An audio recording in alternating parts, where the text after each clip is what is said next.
오늘 본문 말씀은 지금 어떤 말씀인가 하면은 이제 구약 이스라엘 나라가 있지 않았습니까? 광야 이스라엘도 있었고 이스라엘이 가나안을 정복하고 정착한 이 가나안 영토에 자리 잡았던 국가 이스라엘이 있었어요. 이 국가 이스라엘이라고 하는 역사적이고 또 상황적인 그 시츄에이션, 그 상황 속에 하나님께서 사회법이라고 하는 법을 제정하셔서 그들이 비교적 평온한 사회를 이끌어갈 수 있도록 하셨던 것입니다. 이게 전혀 이상한 게 아닌 게 오늘도 저희가 살고 있는 나라의 펜실베니아의 사회법도 있고 또 형법도 있고 또 미국 전체가 가지고 있는 법도 있습니다. 그래서 이러한 법을 통해서 사회가 통제되고 사회가 어느 정도의 안정을 누리는 것이 아주 보편적인 이제 국가의 형태라고 볼 수 있는데요. 이게 성경 말씀 안에 있을 때 우리가 이것을 어떻게 이해해야 되느냐라고 하는 이제 질문은 생깁니다. 그러니까 그 시대 속에 굉장히 구체적으로 증인을 세울 때는 두세 명을 세워라라든지 뭐 이렇게 하라 저렇게 하라. 특별히 오늘 본문의 진짜 유명한 내용이죠. 생명은 생명으로, 눈은 눈으로, 이에는 이로, 손에는 손으로, 발에는 발로. 이러한 원리 자체를 이제 렉스 탈리오니스라고 하는 이건 라틴어로 된 이유는 뭐냐면은 모든 사회법의 기준이 되는 기본이 되는 하나의 법이거든요. 그러니까 이 법을 여기에 써 주셨을 때 우리가 이걸 어떻게 이제 이해를 하고 또 우리의 삶 속에 적용해야 되는가 이런 질문은 생기는 겁니다. 어렵지만 그러나 충분히 얻을 수 있는 아름다운 복음의 레슨이 있다고 생각을 해요. 자, 좀 전에 말씀드렸던 렉스 탈리오니스란 말은 좀 어려운 말이지만 아주 간단한 개념입니다. 사람이 한 대로 되갚아 주라는 겁니다. 어떤 사람이 한 대로 되갚아 주라는 거예요. 이건 사회법이에요. 그 상황 속에서 그렇게 하라는 거예요. 이 되돌려 줄 때는 이제 이런 겁니다. 하나는 뭐 영어로 표현하자면 retaliation. retaliation은 뭐냐면요. 만약에 이제 여기 계시는 우리 권사님이 저를 한 대 치잖아요. 그러면 이제 retaliation은 뭐냐면 맞은 대로 한 대 돌려주는 거예요. 그거야 retaliation. 맞은 대로 돌려줘라. 그 다음에 이게 이제 또 compensation의 개념이 있을 수도 있습니다. 예를 들면 권사님이 저한테 100불의 손해를 입혔으면 권사님이 저한테 100불로 갚아줘야 되는 겁니다. 그러니까 내가 손해를 입힌 만큼 그 사람이 다시 그것을 다시 얻을 수 있도록 컴펜세이트 해주는 1대1이에요. 그냥 받은 대로 돌려주는 거예요. 이게 바로 이 개념이거든요. 자, 이러한 것을 사회법이라고 불렀을 때 우리가 구약의 율법을 보면 이제 율법을 웨스트민스터 신앙고백서는 세 가지로 구분해서 얘기를 하거든요. 그러니까 첫 번째는 뭐냐면은 영원한 도덕법. 영원한 도덕법은요. 장소와 시간에 구애받지 않고 하나님의 성품이 녹아져 있기 때문에 모든 사람, 특별히 하나님의 백성들에게는 더군다나 이것을 가지고 살아갈 수 있도록 만들어 주신 원칙입니다. 이거는 오늘날도 그대로 적용되는 이것을 영원한 도덕법이다 이렇게 우리가 부릅니다.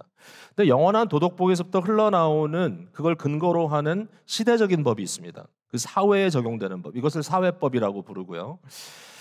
우리가 알거니와 사회법은 구약의 이스라엘이 국가로서 그 역할을 다함으로써 그러니까 오늘은 국가 이스라엘에 대해서 우리가 관심 두고 있지 않거든요. 왜냐하면 그들의 역할은 결국은 복음을 품고 그리스도 예수를 이 땅에 오시게 하고 그 이후에 하나님의 나라가 그리스도를 중심으로 온 땅에 퍼져나가는 이 편만한 것을 우리가 지금 보고 있고 그게 교회의 모습이기 때문에 국가 이스라엘은 사실 구약으로서 역할을 다 했단 말입니다. 그러니까 그 다한 것으로 사회법은 종결됐다. 그러므로 이제는 우리가 살고 있는 국가마다 각자가 갖고 있는 법이 있는 거죠. 대부분의 경우는 사람들의 마음속에 들여져 있는 양심과 하나님의 형상으로 지음받은 인간의 도덕성이 있기 때문에 어느 정도는 보편적인 법들이 드러나게 돼 있어요. 그게 이제 사회법의 모습이에요. 그 다음에 또 하나는 이제 예식법인데 이제 예식법 속에는 뭐 절기를 지키는 것, 이스라엘 사람들에게 할례하는 것, 음식법, 그 다음에 제일 또 중요한 거는 제사를 어떻게 하나님께 드리냐, 속죄하는 제사들 이런 것들이 다 있는데 물론 거기에 대해서도 이것은 그리스도 예수를 향하여 말씀하시는 것이고 그리스도 안에서 성취됐다. 그래서 오늘날 우리가 더 이상 육체 할례라든지 이런 걸 강조하지 않죠. 왜냐하면 결국 그리스도 안에서 복음이 내면화되면서 마음의 할례가 중요하다. 그 다음에 음식법 따지지 않죠. 또 우리는 제사 드리지 않죠. 왜냐하면 그리스도 예수의 단번에 드리신 완벽한 제사가 있기 때문에 더 드릴 게 없어요. 그러니까 이런 것들이 이렇게 쭉 전개가 되는 거예요. 오늘 본문은 우리가 사회법을 들여다보는 거예요. 자, 오늘 본문에 나와 있는 이러한 법칙이 어디에 근거하고 있느냐라는 질문을 하다 보면 생각들을 좀 해보면 돼요. 그러니까 제가 생각할 때 제일 중요한 거는 여기에 황금률이라고 하는 도덕법이에요. 황금률은 뭐냐면 이런 거예요. 네가 받고자 하는 대로 남에게 하라. 한번 따라해 보세요. 네가 받고자 하는 대로 남에게 하라. 이 말씀 누가 하셨어요? 네? 우리 교회 수준. 네. 이럴 때 여러분 하여튼 질문하면 첫 번째 예수님 그러면 보통 반은 맞아요. 여기 예수님이 하신 말씀이에요. 산상설교에 주님께서 이 도덕률을 이렇게 펼쳐 가시면서 굉장히 중요한 말씀들을 하시잖아요. 율법의 대강령은 이거다. 두 가지를 말씀하시고 그러는 중에 이것이 써머리다. 그러면서 내가 받고자 하는 대로 남에게 해라. 맞죠? 자, 그 다음에 이 앞부분에 보면은 오늘 본문 앞에 보면 이제 증인의 이야기가 나와요. 그러니까 증인이 나오는데 위증하지 말라는 거거든요. 위증하는 자가 나올 때는 그 위증하는 자가 위증한 대로 그가 형제를 해하려고 꾀한 그대로 돌려주라. 여기서 이제 이 내용이 나오는 거거든요. 그러니까 결국 이 말은 십계명 9번째 계명인 이웃에게 거짓 증거하지 말라라는 거고, 이 증인이라는 개념은 단순히 법정의 증인뿐만 아니라 우리의 살아가는 삶 속에서 사람들에 대해서 거짓말로 하면 안 되죠. 여러분, 위증은 왜 하겠어요? 위증을 하는 이유는 내가 뭐 돈을 받았든지 아니면 지금 내가 좀 옹호해야 되는 사람이 나와 특별한 관계에 있기 때문에 분명히 이 사람이 잘못했지만 저 사람이 잘못했다고 거짓말로 증거를 해주는 거거든요. 여러분, 그렇게 하면 안 돼요. 그 이유가 뭐냐면 영원한 도덕법에 저촉되고 이것은 하나님의 진실된 성품에 역행하는 거예요. 그래서 거짓 증거하라는 말씀이죠. 만약에 제가 어떤 사람에 대해서 거짓말로 그 사람을 나쁜 사람이라고 범죄했다고 저 사람이 죄졌다고 막 이렇게 얘기를 하면 어떤 일이 벌어지냐면 그 사람의 인간으로서의 존엄성이 상해를 받는 거예요. 여러분, 그 창세기에 보면은 하나님께서 사람의 피를 무고히 흘리지 말라 그랬어요. 무고한 피를. 그러니까 사람을 죽이지 말래요. 무고하게 죽이지 말래요. 이유가 뭐냐면 이는 그가 하나님의 형상대로 지음받았기 때문이다 그래요. 하나님의 형상대로 지음받았기 때문이다. 즉 인간에게는 하나님의 형상대로 지음받은 존재로서의 존엄성이 있다는 거예요. 그 존엄성을 해치지 말라. 여러분, 사람을 죽일 때 말로 죽일 수도 있어요. 칼로 총으로만 죽이는 게 아니라 말로 죽여서 서로 상처받고 아파하고 어떨 때는 그 인격 자체가 완전히 짓밟히는 경우들이 있어요. 그러니까 크리스찬들로서 우리가 특별히 이건 보편적인 원리로 깊이 고민해야 되는 게 뭐냐면은 바로 인간의 존엄성을 하나님의 형상으로서 지켜주라. 이것이 모든 사람 관계, 교회 안에 성도들과의 관계, 교회 직원들과의 관계, 목회자들 사이 또는 함께 살아가는 부부 관계, 부모와 자녀 관계 속에서도 이것이 기본적인 도덕률입니다. 그 사람의 인격을 살해하지 마라. 자, 이와 같은 것을 이제 사회법으로 이제 이러한 도덕법에 의한 어떤 아주 구체적인 사회법으로 일종의 형법을 집행하는 데는 몇 가지 이유가 있어요. 첫 번째 이유는 뭐냐면은 그 국민들 속에, 시민들 속에 내재되어 있는 공의의식을 만족시켜 주는 거예요. 이게 좋은 나라예요. 모든 사람들의 마음 속에 안정을 주는 거예요. 19절 오늘 말씀 볼까요? 이렇게 써 있어요. 그가 그의 형제에게 행하려고 꾀한 그대로 그에게 행하여 너희 중에서 악을 제하라. 너희 중에서 악을 제하라. 공권이 필요한 게 이거예요.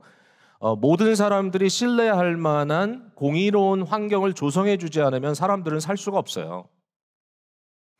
안전하지 않으면 어떻게 살겠어요? 막 너도 나도 할 거 없이 서로 등쳐먹는 사회라면 못 사는 거예요. 그런 사회는 힘들어요. 자, 저희 교회 작년 9월 초에 엘살바도르라고 하는 국가에 소수였지만 그래도 교회에서 이렇게 팀을 조직해가지고 비전 출입 갔다 왔습니다. 사실은 제가 오래전부터 가고 싶었거든요. 엘살바도르에. 우리 교회에서 좀 집중적으로 후원하는 선교사님이 거기 계시기 때문에 좀 빨리 갔으면 좋겠다. 근데 그때마다 이제 제 발목을 잡은 게 뭐냐면 이 나라가 가지고 있는 치안의 문제였어요. 그러니까 이제 이 중미에서 아주 유명한 치안으로 아주 그냥 살벌한 나라로 유명한 나라 엘살바도르였기 때문에 여러분 제가 이제 인솔자로 갈 때는 제 걱정을 하는 게 아니라 이제 같이 가는 분들 걱정하기 때문에 걱정이 되잖아요. 혹시라도 실족하는 일이 생기면 큰일 나니까. 예? 지난 수요일도 그 날씨 때문에요. 토요일 화요일 밤에 잠을 못 잤어요. 제가 계속 보면서 왜냐하면 비가 많이 온다 정도가 아니라 메이저 썬더스톰이 지나간다 그랬어요. 그쪽으로. 야 이거 버스 값 다 내고 뭐 다 이미 계획했지만 혹시 일 생기면 어떡하나? 그럼 안 되니까 걱정하잖아요. 엘살바도르 그래서 못 갔어요. 사실은 오랫동안. 근데 이번에 갔어요. 왠지 아세요? 몇 년 전에 30대 젊은 대통령이 나와가지고 그냥 싹 쓸어버렸어요. 범죄자들을. 막 몇만, 몇십만을. 같이 말도 안 되는 일이 벌어졌어. 갑자기 엘살바도르이 뜨는 나라가 됐어. 왜? 치안이 잘 되는 나라로. 그러니까 이게 사회가 살만한 나라로 바뀌어지는 것 너무 중요해. 이게 바로 필요한 거예요. 그래서 모든 사람들의 마음속에 이런 공의의식이 만족되는 것. 뿐만 아니라 어떤 범죄자에게 거기에 행한 어떤 형벌을 가했을 때 어느 누구도요, 건강한 사회라면 그 사람이 형벌로 인하여 고통당하고 심지어는 사형에 처하는 것을 재밌어 하거나 즐거워하지 않습니다. 만약에 그런 사회라면 문제가 됩니다. 자, 여러분 한번 생각해 보세요. 미국이라고 하는 국가에 여러 주마다 법이 달라요. 미국은 본질적으로 연방 정부에서 사형 제도를 금지하지 않습니다. 그러나 주마다 사형을 하기도 하고 금지하기도 합니다. 그러니까 사형하는 주도 있고 사형 안 하는 주도 있어요. 그러면 사형을 하는 주에서는 왜 사형을 하냐면은 자, 그 얘기는 조금 이따 하고 사형을 하지 않는 주에서는 너무 이것은 잔인하다는 거죠. 어떻게 사람의 생명을 국가가 취하냐? 안 된다. 끔찍하다. 근데 사실 따져보면 그런 거예요. 사형을 하는 주에서 그 사람을 죽임으로써 사람들이 기뻐하고 통쾌하면 그게 정상적인 사회입니까? 아니죠. 절대로 아닙니다. 그러니까 절대로 어떤 쾌감을 얻기 위해서 사람에게 상해를 가하는 거 아니에요. 법적으로도. 그러나 왜 그렇게 하느냐면 이것은 소위 말하는 디터런스예요. 디터런스. 범죄를 억제하는 효과를 위하여 그 범죄와 함께 연결시켜서 엄청난 두려움을 조성하는 거예요. 자, 이 말은 본문에 있어요. 20절에. 그리하여 그 남은 자들이 듣고 두려워하여 다시는 그런 악을 너희 중에서 행하지 아니하리라. 이거예요. 디터런스예요. 디터런스. 억제 역할을 하는 거예요. 그래서 이 억제시킴으로써 사회가 범죄가 많아지지 않도록 막는 일. 이것도 오늘 본문 속에 나와 있어요. 바로 그런 의미로 오늘날도 어떤 형벌을 가할 때가 있다라는 겁니다. 자, 오늘 본문에 나오는 이 말씀이 그래도 좀 가혹해 보인다. 생명은 생명으로, 눈은 눈으로, 이는 이로, 손은 손으로, 발은 발로. 그렇지만 한 가지 또 고려할 건 뭐냐면 이것이 절대로 고의적인 범죄에 해당되는 문제지 실수로 내가 전혀 의도가 없는데 어쩌다 보니까 정말 우연하게 그런 일이 생겼을 때 그것을 가지고 이렇게 하라는 건 아니에요. 그러니까 이제 그 부분에 대해서는 19장 앞에 나오는 도피성의 문제 이걸로 이제 다뤄지고 있어요. 고의적인 것, 저 사람을 죽이려고 계획한 것, 숨어서 기다린 것, 그래가지고 기회를 받다가 죽여버린 것 이런 것들에 대해서는 이렇게 하라. 사회를 정직하게 또 순화된 상태에서 유지해 나가는 중요한 방법이라는 것이죠. 자, 오늘 이제 남은 시간에 저는 이 법을 가지고 이제 두 가지를 얘기할 텐데 첫 번째 얘기는 뭐 앞에 한 얘기와 비슷해요. 그러니까 이 율법 또는 법은 사실상 우리를 외형적으로 규제하는 것이다. 그게 필요하냐? 뭐 필요하다고 답을 낼 거고요. 이제 두 번째가 더 중요합니다. 이제 그건 뭐냐면 과연 이것이 오늘 살아가는 우리에게는 어떤 의미로 다가와야 되느냐? 자, 한번 가볼게요. 자, 첫 번째는 빨리 갈 거예요. 법의 규제, 사회가 유지되기 위한 기본이다. 내가 행한 대로 사회가 나에게 되돌려 준다는 의식이 있다면 그것은 아주 공평한 밸런스입니다. 그거는 나쁘지 않아요. 제가 봤을 때 행한 대로 갚아주는 법이 비교적 공정한 사회를 확립하는데 도움이 될 수 있느냐? 될 수 있다. 이 법이 선한 법이라 보느냐? 선하다. 볼 수 있다. 왜냐하면 우리가 이제 또 다른 측면에서 좀 다루는 건데 일반적으로 이 법이 사실은 그냥 형법을 가하는 게 아니라 사람들의 죄성을 억제하는 역할을 가져요. 이것 좀 설명해 볼게요. 뭐냐면 이런 거예요. 자, 또 권사님이 저를 때렸어요. 오늘 좋은 자리에 앉으신 거예요. 저를 때렸어요. 그럼 제가 이제 꽝 치면 맞았잖아요. 그러면 이제 리텔리에이션을 해야 되잖아요. 그러면 이제 제가 주먹을 꽉 쥐고 그래 한번 너도 맞아봐. 딱 치잖아요. 근데 여기에 이제 굉장히 중요한 비밀이 있습니다. 비밀도 아니죠. 보통 때릴 때 내가 맞은 것보다 좀 더 세게 때립니다. 아니면 원, 투 펀치를 날리든지. 그러니까 한 대 맞으면 두 대를 치고 한 대를 맞으면 더 세게 때려. 근데 이제 요 리텔리에이션의 문제가 뭐냐면은 사실은 죄가 계속 가속화될 수 있어요. 가속화. 한 대가 두 대가 되고 두 대가 세 대가 되고 또 계속 복수를 하는 거예요. 네. 자, 이 죄가 가속되는 거에 대해서 제가 한 군데만 보여드릴게요. 그럼 창세기 4장을 한번 펴보세요. 성경 찾는 거 지겨워하지 마세요. 성경 재밌게 찾아보세요. 창세기 4장. 창세기 3장에 인류 최초의 범죄가 나오고 4장으로 넘어가면서 무슨 일이 벌어지냐면 이제 죄가 가속화됩니다. 그래서 가인과 아벨의 이 아주 비극, 가인이 아벨을 살해하는 사건이 나오잖아요. 이 가속되는 과정 속에 중요한 인물이 라멕이라는 왕이에요. 라멕이라는 왕이 나오는데 23절에 보면 이렇게 써 있어요. 라멕이 아내들에게 이르되, 아내들입니다. 라멕이 또 유명한 거는 한 남자와 한 여자의 결혼을 깨고 여러 여성과 결혼합니다.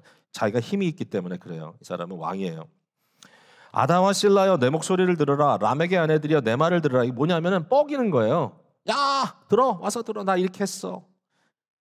하는 말이 나의 상처로 말미암아 내가 사람을 죽였고 나의 상함으로 말미암아 소년을 죽였도다 이거예요. 그러니까 이 소년은, 이 사람은 라멕이라는 왕에게 상해를 입혔어요. 어떤 상처를. 근데 그 상처를 받은 라멕은 조그만 게 까불어 그러면서 죽여버렸어 그냥. 그러니까 이거는 리텔리에이션의 사실은 그 정상적인 법칙이 아니죠. 왜? 자기에게 그런 힘이 있으니까 상대를 압제하기 위해서 그냥 죽여버린 거예요. 그러니까 그거를 떠벌리고 있어. 이게 죄성이에요. 죄성. 네가 나를 건드려? 내가 죽여버릴 거야. 여러분 이게 반복됩니다. 옛날에 우리 어릴 때 중국 영화, 쿵푸 영화 많이 보고 자랐잖아요. 다 복수예요. 아버지가 저 사람들 때문에 죽었어. 그러면 의협심에 사로잡혀가지고 막 달려갑니다. 칵칵거리면서 달려갔다가 그냥 완전히 호되게 당하고선 돌아오죠. 보통 아주 기본적인 시나리오. 그러고 나서 어떡하죠? 사부님을 찾아가죠. 그래가지고 무술을 연마해가지고 가서 다 때려 부십니다. 그러면 이제 복수를 했기 때문에 마지막에 뭡니까? 아버지의 묘지에 가서 드리면서 내가 복수를 했습니다. 짠짠짠 영화가 끝나는데 문제는 뭐냐면 이제 또 그 복수 당한 사람의 자녀들이 또 복수할 거 아니에요. 그러니까 끝이 안 나요. 복수의 법은. 그러니까 끊임없이 서로 죽이는 거예요. 이런 상황 속에. 근데 적어도 여기에 나오는 이 엑스탈리오니스라는 법이 줄 수 있는 억제는 뭐냐면요. 한 대를 맞았으면 한 대만 치는 거고 맞은 만큼만 때리는 거예요.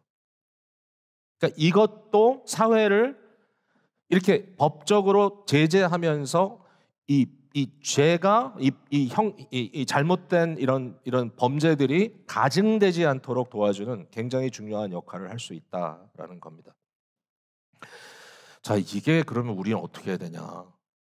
자, 이제 두 번째 포인트로 갑니다. 자, 오늘 이게 포인트예요. 자, 포인트로 가기 전에 제가 말씀드리고 싶은 것은 성경책은 나무와 같다. 나무, 추리. 펜실베니아 사시는 분들은 추리를 너무 많이 보니까 추리 얘기하면 어느 누구도 헷갈릴 분이 없어요. 나무를 보시면요. 자, 나무 뿌리는 뿌리대로 생겼고 나무의 트렁크는 트렁크대로 생겼고 나무의 가지는 가지처럼 생겼고 그 다음에 가지에서 잎사귀는 잎사귀처럼 생기고 잎사귀 폈다가 나중에 꽃이 피고 그 다음에 열매가 맺고 한 나무예요. 한 나무인데 이게 생명으로 연결돼 있는데 그 나무가 다 달라요. 스테이지마다. 근데 한 나무예요. 그러니까 성경책은 이와 같은 올게닉한 관계 속에서 이게 그냥 평면에 그대로 밋밋하게 있는 게 아니라 여기에 발전이 있어요. 발전. 그리고 굴곡이 있어요. 어떤 약속이 있고 약속에 대한 성취가 있어요. 성경에는 클라이맥스가 있어요. 그리스도 예수의 대속, 예수 사건. 그리고 이것이 편만하게 적용되고 마지막에 완성되는 사건까지 진행이 돼요. 그러니까 이게 성경은 나무예요, 나무. 그러니까 여기 신명기에 나와 있는 말씀을 그냥 이건가 보다 이렇게 읽으면 안 되고 이게 어떻게 전개해 나갈까라는 고민을 해야 되는 거죠. 그래서 말씀 묵상이 어려운 이유가 이거예요. 조금 고민을 해야 돼. 성경 전체를 볼 수 있는 안목을 주시기를 기도해야 되고 가끔은 도움을 받아야 돼요. 자, 그러니까 이 말씀은 오늘 함께 읽은 이 말씀은 이 나무의 밑둥이에 속하는 말씀이에요. 지금 이 발전이 돼서 올라가야 돼. 그러면 이게 어디로 가느냐? 뭐 여러 가지 얘기를 할 수 있겠지만 제일 구체적으로 발전돼서 결국 꽃을 피우는 게 예수 그리스도의 산상설교예요. 자, 이제 글로 갑니다. 마태복음 5장 가셔야 돼요. 마태복음 5장 38절. 결국은 예수 그리스도의 하나님의 나라의 윤리가 설파되는데요. 그러니까 이것은 국가 이스라엘에게 국한되어 있는 것이 아니라 그건 하나의 모형일 뿐이고 이것이 이제는 인류 보편적으로 적용해야만 하는 그리스도 예수의 복음적 윤리로 이렇게 전개가 되는 거예요. 자, 5장 38절을 한번 볼게요. 자, 제가 읽어보겠습니다. 또 눈은 눈으로 이는 이로 갚으라 하였다는 것을 너희가 들었으나, 좀 전에 읽었던 말씀을 축소해서 여기 써놨죠. 나는 너에게 이르노니 악한 자를 대적하지 말라. 누구든지 내 오른편 뺨을 치거든 왼편도 돌려대며 또 너를 고소하여 속옷을 가져가고자 하는 자에게는 겉옷가지로 가져가게 하며 또 누구든지 너로 억지로 그러니까 5마일을 가게 하거든 그 사람과 10마일을 동행해주고 내게 구하는 자에게 주며 내게 꾸고자 하는 자에게 거절하지 말라. 또 이어지는 말. 또 내 이웃을 사랑하고 내 원수를 미워하라 하였지만 너희 원수를 사랑하며 44절에 너희를 박해하는 자를 위하여 기도하라. 자, 굉장한 지금 이 발전이 지금 됐어요.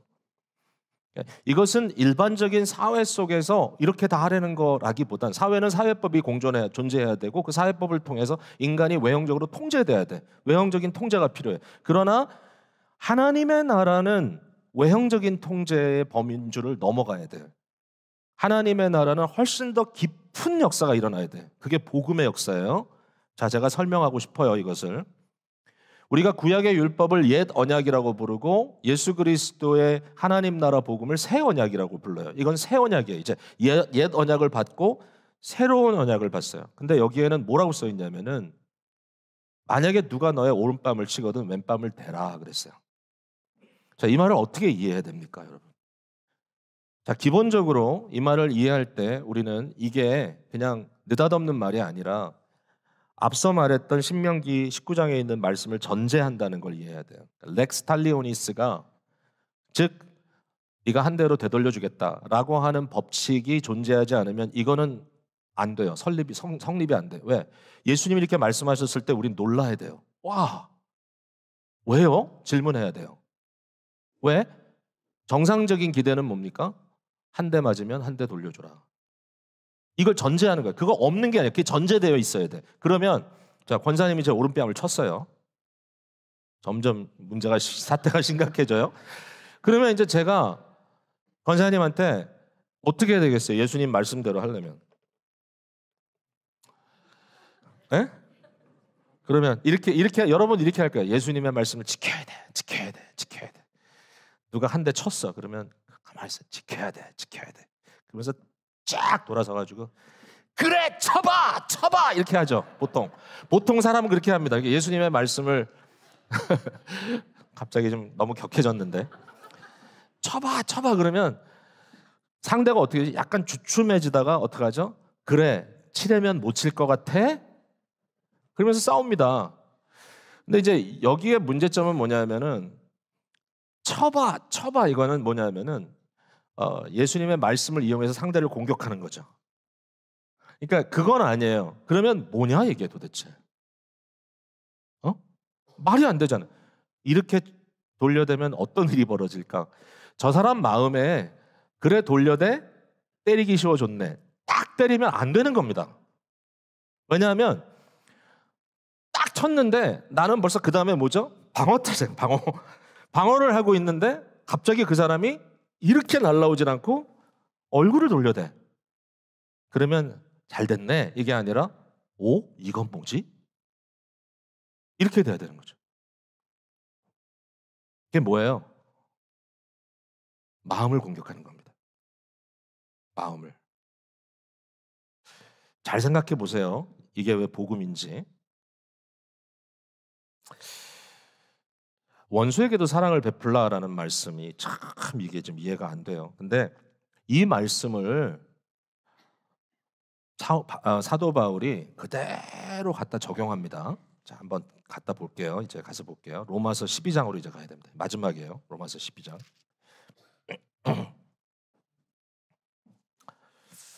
로마서 12장 14절 256페이지 로마서 12장 14절 찾으셨죠? 제가 읽어볼게요. 잘 따라 읽어보세요. 너희를 박해하는 자를 축복하라. 축복하고 저주하지 말라. 즐거워하는 자와 함께 즐거워하고 우는 자들과 함께 울라.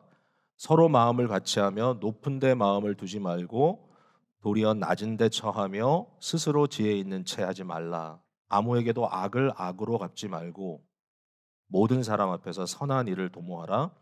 할 수 있거든 너희로서는 모든 사람과 더불어 화목하라. 내 사랑하는 자들아 너희가 친히 원수를 갚지 말고.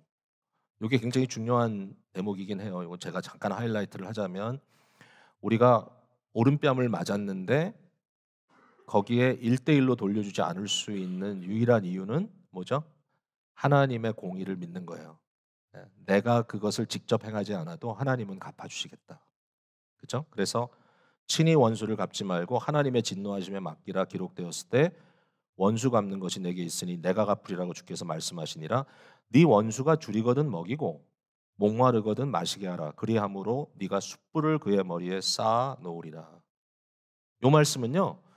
구약 잠언에 나오는 얘기거든요. 그러니까 이것은 이미 구약에 있어요. 근데 뭐가 달라지느냐? 여기 보니까 21절에 그리스도 예수를 아는 우리들에게 악에게 지지 말고 선으로 악을 이기라 그랬어요. 요거 아멘은 되는데 어렵습니다. 자, 생각해 보세요. 악으로 우리에게 오는 자를 우리가 어떻게 선으로 악을 이깁니까? 여러분 선으로 악을 이겨봤어요? 선으로 악을 이긴 분들 한번 손 들어보세요. 야, 여기에 아멘이 나오면 심각한데. 대단한 거예요. 대단한 거예요. 근데 보세요. 일반적인 상황은요. 악은 지독해요. 악은 치열해요. 악은 강해요. 악은 아주 악해요. 그래서 악함으로 나에게 도전하는 것을 내가 선으로 막아내는 것은 정말 힘들어요. 그러면 선으로 악을 이기라. 이게 무슨 말이에요? 숯불을 쌓는 건데요. 결국 여기서 선이 악을 이긴다는 것은 뭘 얘기하냐면요. 외형적인 싸움이 아닌 거예요. 선으로 악을 이길 수 있는 유일한 방법은 악의 중심부가 붕괴되는 거예요. 악한 마음으로 덤볐던 그 마음이 변화되는 거예요. 마음이 깨어져야 되는 거예요. 여러분 절대로 선을 어떤 무력으로 사용해서 악을 이길 수가 없습니다. 반드시 에스컬레이트 됩니다. 문제는. 그러나 그것을 이길 수 있는 방법은 악을 행하는 자의 마음이 바뀌는 거예요. 그걸 유도하는 것이 예수님의 방법입니다. 내 원수가 줄이거든 먹이고 내 원수가 목마르거든 마시게 하라. 그리함으로 숯불을 그의 머리에 쌓아 놓으리라. 이건 변화지향적 행동입니다. 변화를 만들어내는 거예요. 제가 이제 이 말씀을 가지고 여러분께 되게 중요한 이제 이 대조를 말씀드리면요.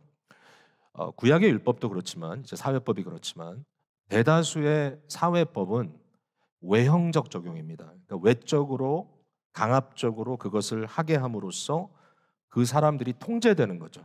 벌금을 가하기도 하고 하여튼 어떤 손해를 입힘으로써 또는 심지어는 아주 피지컬리 막 때리죠. 어떨 때는 막 그러면 안 되겠지만 그런 경우도 있죠. 막 진압할 때 이렇게 함으로써라도 이걸 억제시키는 것이 법입니다. 법, 사회법. 그러나 예수 그리스도의 복음의 법은 어떻게 하냐면요. 외형적 제압이 아니라 내면적 변화입니다. 복음은 사람을 중심에서 변화시킵니다. 그 사람의 마음 속에 새로운 역사가 일어나도록 유도하는 거예요. 사실 어떤 일을 당했을 때 되돌려 갚아주기보다는 내 입장에서 나의 권리를 내려놓고 또 나에게 하나를 요구하는 자에게 둘을 내주는 것은 뭐냐? 복음의 변화가 내 안에 있기 때문이에요. 이 변화 속의 변화를 도모하는 것.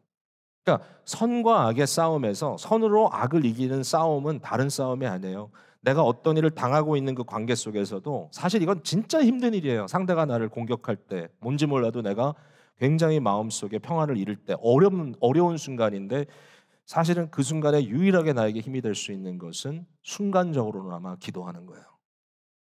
하나님, 저 사람의 마음을 변화시켜 주세요. 하나님, 이 시간에 내 마음을 다스려 주세요. 예수님의 말씀의 비밀은 내적 변화입니다. 이게 복음적 사역입니다. 이 사도 바울의 적용점이 우리에게 주는 바 너무나 이걸 분명하게 우리가 볼 수 있어요. 이건 마음의 문제야. 마음의 문제.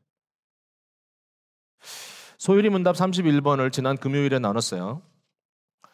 저는 소유리 문답이 너무 도움이 되는 게 뭐냐면 정리를 해준다는 거예요, 이 상황을. 근데 여기에 이제 뭐라고 얘기하냐면 성령의 효과적인 부르심이 우리 마음에 임할 때 성령만이 하신 일이에요. 사람이 할 수 없는 거예요. 성령께서 하시는 거예요. 그리스도 예수의 복음이 역사하는 거예요.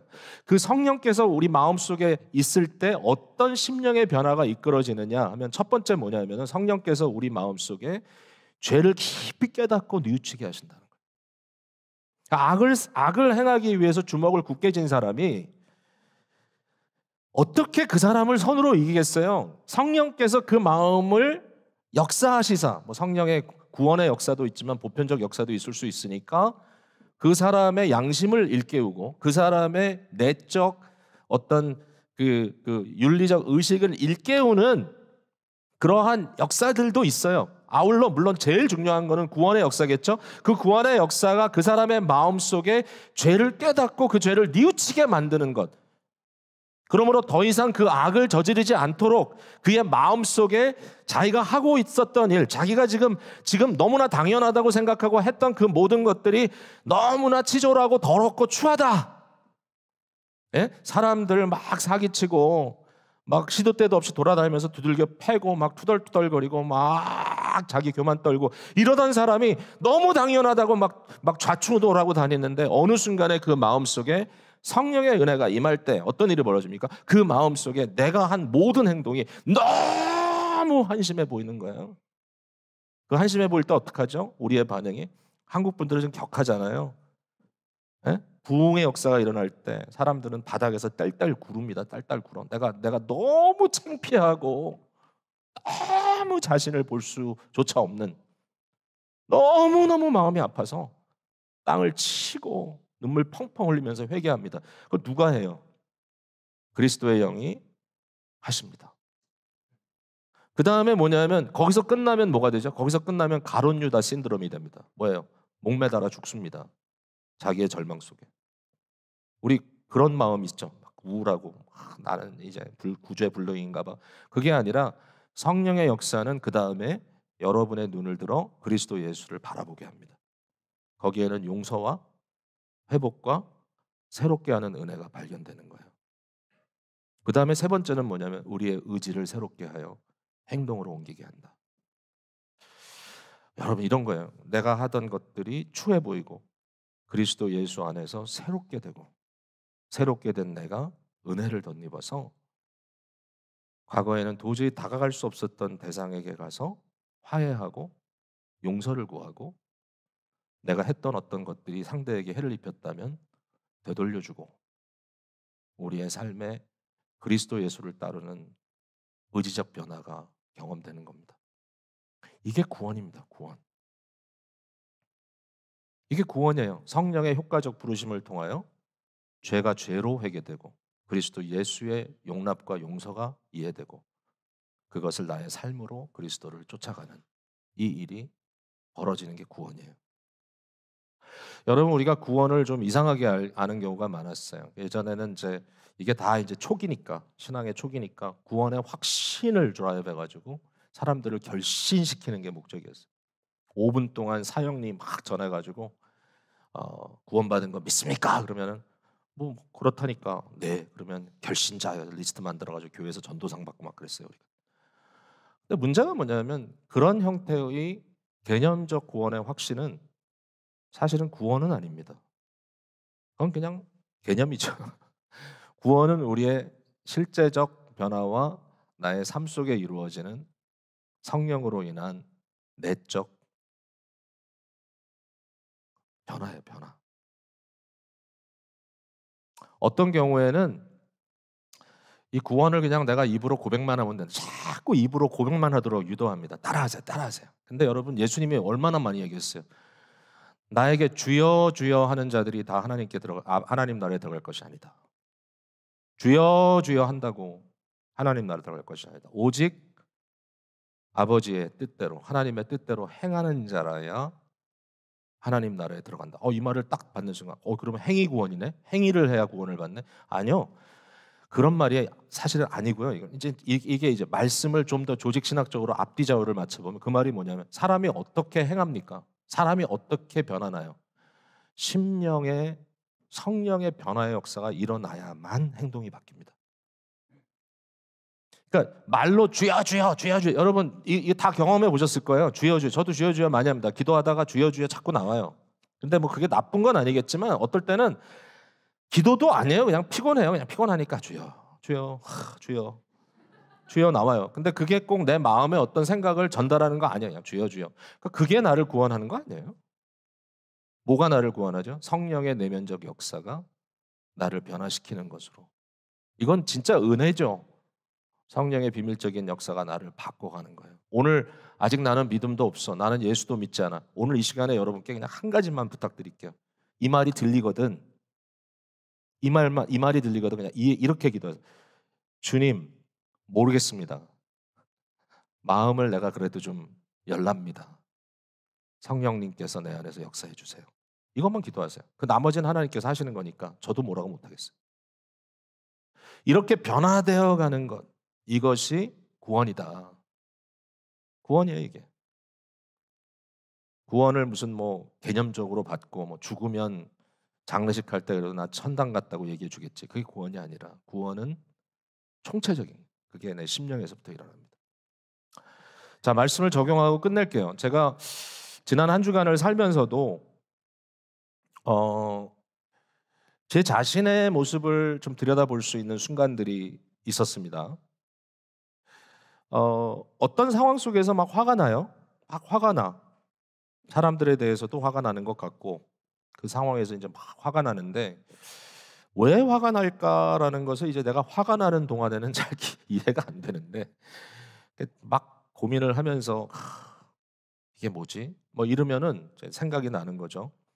이제 마음속에 들여다보니까 아직 내가 취약한 부분이 있구나. 굉장히 취약한 게 뭐냐면, 제가 인정받고 제가 한 일에 대한 공이 인정되고, 그래도 당신은 잘했습니다. 당신은 좋은 사람입니다. 당신은 참 애썼습니다. 이것이 인정되는 것이 나에게 되게 중요하구나.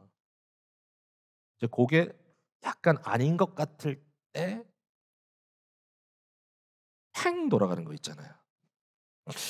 그래서 이거를 내가 제대로 지금 가는 건가?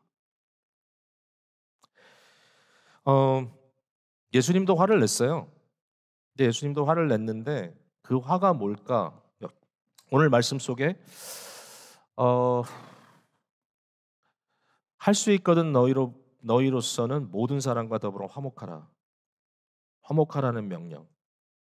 근데 화가 날 때는 뭘까? 화를 낼 수 있을까? 이제 적어도 이제 분석을 해보면 화를 내야 될 때 뭐냐면요, 우리 안에 존재하는 죄를 느꼈을 때 화를 내야 되고, 어, 우리를 파괴하고 있는 어떠한 현상이 있을 때 그거에 대해서 화를 내야 돼. 근데 대부분의 경우는 왜 화가 나냐면 내가 억울해서 화가 나요. 내가 상처를 받았다고 생각해서. 그러면 변화가 안 되겠죠. 이 상황을, 왜 이런 일이 있어서 우리를 이렇게 불편하게 만들까?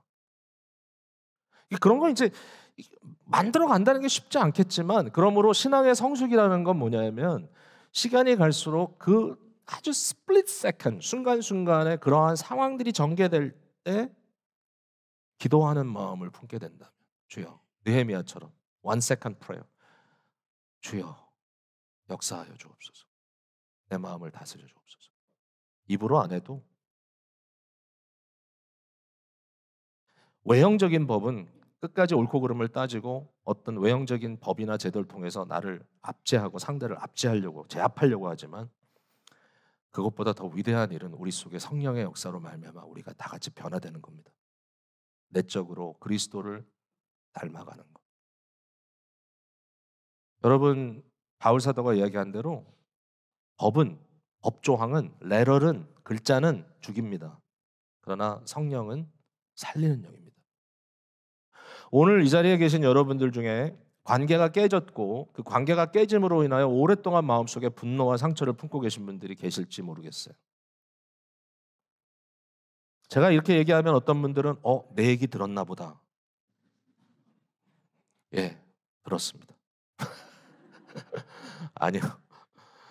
모르죠. 뭐 다 알겠어요. 근데 그 상황 속에서 여러분들이 마음속에 한번 이 고민을 품어보세요. 내가 어떻게 이것을 넘어갈 수 있을까? 네가 나한테 했으니까 너도 당해봐. 이 상황에서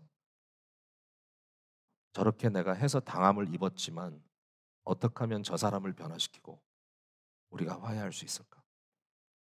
이러한 심적인 기도의 이 사모함, 복음의 역사에 대한 안타까운 마음,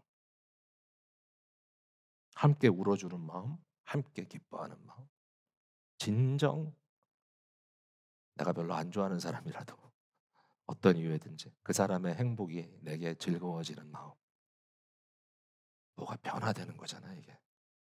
복음은 변화입니다. 예, 부부 사이도요, 계속 싸움만 하지 마시고 성경에 보면 분방하지 말라 그래서 나누지 말라고, 방을 나눠서 따로 쓰지 말라고. 나이 드신 분들 중에는 아마 이게 거의 다 마음에 걸릴 겁니다. 예, 따로 쓰는 게 편하죠. 근데 분방을 하지 말라, 그 말의 의미는 여러분이 아시죠. 근데 유일하게 분방을 할 수 있는 때가 언제냐면 기도의 기회를 얻기 위하여. 기도의 기회는 뭡니까?